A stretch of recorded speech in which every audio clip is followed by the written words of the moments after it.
اور اے نبی، جب تم قرآن پڑھا کرتے ہو تو ہم تم میں اور ان لوگوں میں جو آخرت پر ایمان نہیں رکھتے چھپا ہوا پردہ یعنی حجاب ڈال دیتے ہیں، اور ان کے دلوں پر بھی پردے ڈال دیتے ہیں کہ اسے سمجھ نہ سکیں، اور ان کے کانوں میں ثقل پیدا کر دیتے ہیں۔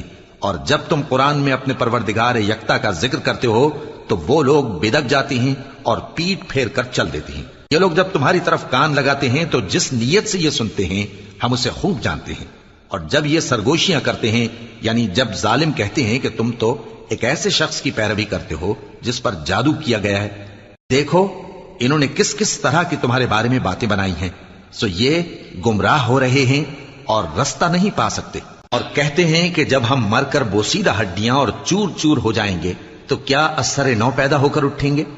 کہہ دو کہ خواہ تم پتھر ہو جاؤ یا لوہا یا کوئی اور چیز جو تمہارے نزدیک پتھر اور لوہے سے بھی زیادہ سخت ہو، جھٹ کہیں گے کہ بھلا ہمیں دوبارہ کون جلائے گا؟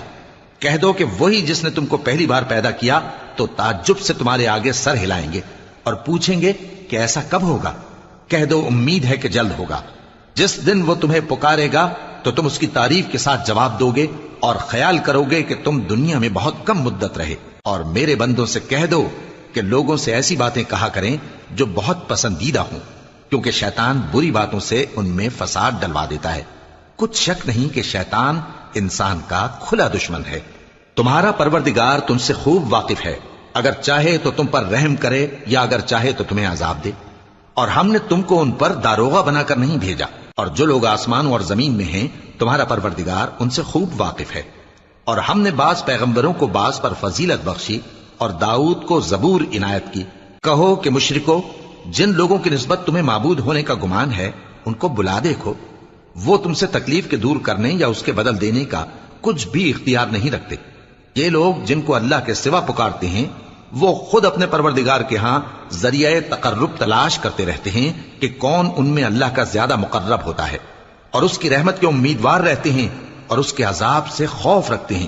بے شک تمہارے پروردگار کا عذاب ڈرنے کی چیز ہے۔ اور کفر کرنے والوں کی کوئی بستی نہیں مگر قیامت کے دن سے پہلے ہم اسے ہلاک کر دیں گے یا اسے سخت عذاب دیں گے۔